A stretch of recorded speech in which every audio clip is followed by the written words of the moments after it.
தலைவர் அவர்கள் முதலமைச்சராக 4 ஆண்டு காலம் முடிவு பெற்று 5வது ஆண்டு தொடக்கத்திலே நம்முடைய முதலமைச்சர் தளபதி அவர்கள் அவருடைய 72வது பிறந்தநாள் விழா தொழிலாளரின் சார்பாக அவரை பார்த்து இன்றைக்கு யாரெல்லாம் பேசுகிறார்கள்.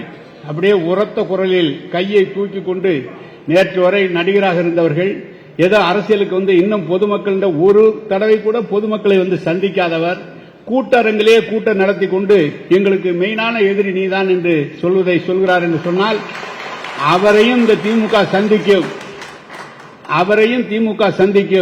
2024 மீண்டும் முதலமைச்சராக தளபதி அவர்கள்தான் வருவார்கள் என்று உரக்க குரலோடு பேசுகிறோம்.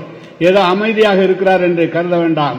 அமைதியாக இருக்கிறார் என்று சொன்னால் ஆழமாக செயலை பார்த்துக் கொண்டிருக்கிறார். நிச்சயமாக உன்னையும் பார்ப்பார். எனவே எப்படியா இருந்தாலும் மத்தியில் இருக்கிறவர் சொல்கிறார்கள், எங்களுக்கு முதல் எதிரி திமுக அகற்றப்படும் என்றெல்லாம் சொல்கிறார்கள். அவரும் முட்டி மோதி பார்க்கிறார்கள். 2014 இருந்து அவர்கள் முட்டி மோதி பார்க்கிறார்கள். இதுவரை ஒரு இடம் கூட அவர்களால் இந்த ஊரில் வெற்றி பெற முடியவில்லை. அவர்கள் ஒரு பக்கம், நாங்கள் பிஜேபியோடு சேர மாட்டோம் என்று சொல்லி இருந்தவர்கள் இன்றைக்கு ஓடி சென்று பிஜேபியோடு சேர்கிறார்கள். இருக்கிற வழக்குகளில் இருந்து தப்பிப்பதற்காக பல்வேறு கூட்டணி எல்லாம் சேர்கிறார்கள்.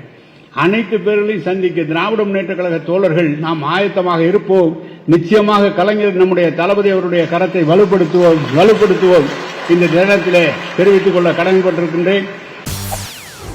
செய்திகளை உடனுக்குடன் தெரிந்து கொள்ள உடனே சப்ஸ்கிரைப் பண்ணுங்க.